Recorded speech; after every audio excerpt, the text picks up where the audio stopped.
שלום, הגעתם לאנבוקסינג הראשון שלי. היום קיבלתי מקלדת של קרוסר סטרייף, כמו שאתם רואים, צ'רי מקס בראון, סוויצ'ים חומים כמו שצריך. מקלדת עלתה לי כ-200 שקל, מצאתי אותה בהנחה ממש רצינית, הגיעה אליי בלי מיסים, בלי כלום, כמו שצריך. עכשיו נפתח אותה פעם ראשונה. כן חברים, זאת המקלדת.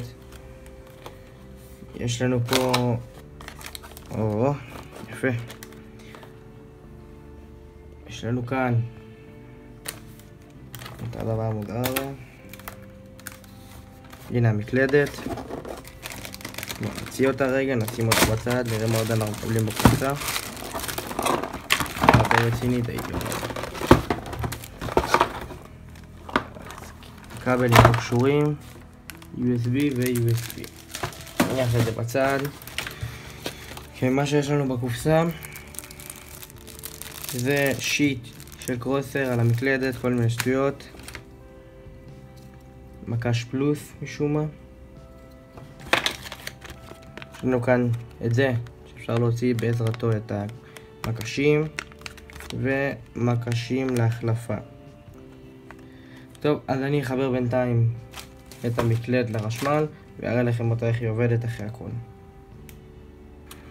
אור אדום יפה, Backlight. המקלדת היא לא RGB. בואו ננסה לשמוע את הרעש שהמקלדת מפיקה.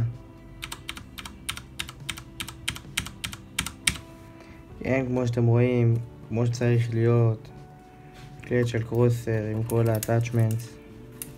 בואו נוציא את זה, יפה הרעש הזה. טוב חברים, אז תודה רבה, תעשו לי לייק, תעשו לי סאבסקרייב. אוהב אתכם.